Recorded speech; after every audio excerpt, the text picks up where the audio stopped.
Very good morning. ಎಲ್ಲರೂ ಹೆಂಗಿದ್ದೀರಿ? ಆರಾಮಿದ್ದೀರಿ? ನಾನು ಕೂಡ ಆರಾಮಿದ್ದೀನಿ ನೋಡಿ. ಇವತ್ತು ಶುಕ್ರವಾರ ಬೆಳಗ್ಗೆನೇ ಎದ್ದು ಬೇಗ ಕೆಲಸ ಮಾಡ್ತಾಯಿದ್ದೀನಿ. ಬನ್ನಿ ಬಿಸಿನೀರು ಕುಡಿಯೋಣ. ಬೆಳಗ್ಗೆ ಹೊತ್ತು ಸ್ವಲ್ಪ ಬಿಸಿನೀರು ಕುಡಿದ್ರೆ ಏನೋ ಒಂಥರ ದೇಹ ಆರಾಮಾಗಿರುತ್ತೆ.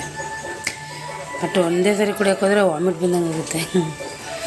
ಇವತ್ತಿನ ದಿನಗಳು ಏನೇನಾಗುತ್ತೆ ಅಂತ ನಿಮ್ಮ ಜೊತೆ ಶೇರ್ ಮಾಡ್ತೀನಿ. ಪ್ಲೀಸ್ ವಿಡಿಯೋ ನೋಡ್ತಾ ಇದ್ದೀರಾ, ಸಪೋರ್ಟ್ ಮಾಡಿ ದಯವಿಟ್ಟು. ಮುಖಕ್ಕೆ ನೋಡಿ, ಸ್ನಾನ ಮಾಡಿ ಏನು ಹಚ್ಕೊಂಡಿಲ್ಲ, ಇನ್ನು ಪಳ ಅಂತ ಇದೆ ಮುಖ. Natural beauty. ಬೇರೆ ಏನಾದರೂ ಏನು ಹಚ್ಕೊಂಡಿಲ್ಲ ನೋಡಿ. ಏನಾದರೂ ಹಚ್ಕೊಂಡ್ರೆ ಮುಖಕ್ಕೆ ಗುಳ್ಳೆ ಬಂದುಬಿಡುತ್ತೆ. ಏನಂತಾರೆ ಇದಕ್ಕೆ, ಅಂಬ್ರೆಕಾಯಿ ಏನಂತ ನೋಡಿ, ಅದು ಇಟ್ಟಿದ್ದೀನಿ. ಚಹಾ ಇಟ್ಟಿದ್ದೀನಿ, ಅಲ್ಲಿ ಆಲೂಗಡ್ಡೆ ಕುದಿಯೋಕೆ ಇಟ್ಟಿದ್ದೀನಿ ನೋಡಿ. ನಾಷ್ಟಕ್ಕೆ ರೆಡಿ ಮಾಡ್ಕೊಂಡಿದ್ದೀನಿ. ಇನ್ನೂ ಎಲ್ಲ ಮಾಡಬೇಕಿನ್ನ ನೋಡಿ. ಅಂಬ್ರೆಕಾಯಿ ಪಲ್ಯ ರೆಡಿ ಆಗ್ತೈತೆ. ಇದು ಪಲ್ಯ ರೆಡಿ ಆಯಿತು. ಚಪಾತಿ, ಪಲ್ಯ, ಅನ್ನ ಇವ್ರಿಗೆ ಟಿಫನ್ ಕಟ್ಟೋದು. ಆಲೂಗಡ್ಡೆ ಪಲ್ಯ, ಚಟ್ನಿ, ನಾಷ್ಟ ನೋಡಿರಿ. ಇಷ್ಟೆಲ್ಲ ಬೆಳಗ್ಗೆ ಮಾಡ್ಕೊಬೇಕು. ಸಾಯಂಕಾಲ ಗೋಜಿಲ್ಲ, ನಂಗೆ ಬೆಳಗ್ಗೆದೇ ಗೋಜು ನೋಡಿ. ಚಟ್ನಿ ಆಯಿತು, ಅನ್ನ ಆಯಿತು, ಪಲ್ಯ ಆಯಿತು ನೋಡಿ. ಆಲೂಗಡ್ಡೆ ಪಲ್ಯನೂ ಆಯಿತು. ಇವಾಗ ಆ ಕಡೆ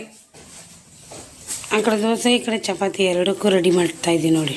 ಎಷ್ಟು ಬೆಳಗ್ಗೆ, ಇವಾಗ 8 ಗಂಟೆ 9 ಗಂಟೆ ಬೇಗ ಮಾಡ್ಕೊಂಡ್ಬಿಟ್ಟಿರ್ತೀನಿ ನೋಡಿ. ನನಗೆ ಸೆಟ್ ದೋಸೆ ಇಷ್ಟ, ತುಂಬ ಇಷ್ಟ ನನಗೆ ಸೆಟ್ ದೋಸೆ.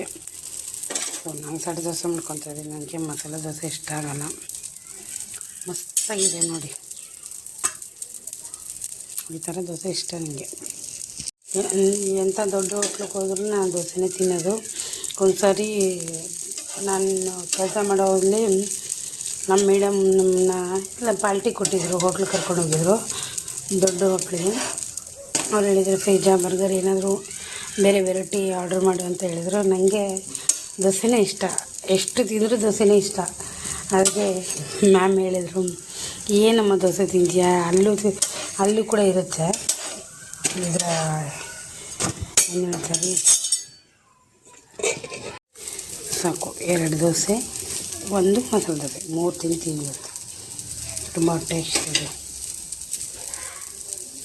ಜಸ್ಟ್ ನಾಷ್ಟ ಆಯಿತು ನೋಡಿ. ಚಹಾ ಕುಡಿತಾ ಇದೆ ನೋಡಿ. ಚಹಾ ಕುಡಿದ್ಬಿಟ್ಟು ಎಲ್ಲ ಕೆಲಸ ಮಾಡಬೇಕು ನೋಡಿ.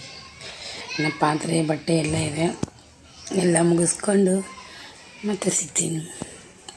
ಅವ್ರಿಗೆ ನಾಷ್ಟ ಅದು ಮಾಡಿಕೊಟ್ಟು ಗುಡಿ ಹತ್ರ ಬಂದಿದ್ದೀನಿ ನೋಡಿ. ಬರೀ ನಿಮಗೂ ದರ್ಶನ ಮಾಡಿಸ್ತೀನಿ ದೇವಿ ನೋಡಿ. ನಮ್ಮ ದೇವಿ ನೀವು ದರ್ಶನ ಮಾಡಿಕೊಂಡ್ರೆ ಅನ್ಕೋತೀನಿ. ಈ ಥರ ಇದ್ದಾರೆ ನಮ್ಮ ದೇವಿ. ಬೇಗ ಹಾಕಿದ್ದಾರೆ. ನಾನು ಸುಮ್ಮನೆ ಆಚೆ ಕಡೆಯಿಂದ ನಮಸ್ಕಾರ ಮಾಡಿದ್ದೀನಿ. ನೈಟಿಯಲ್ಲಿ ಒಳಗಡೆ ಹೋಗೋದಿಲ್ಲ, ಸೀರೆ ಹಾಕೊಂಡು ಹೋಗ್ಬೋದು.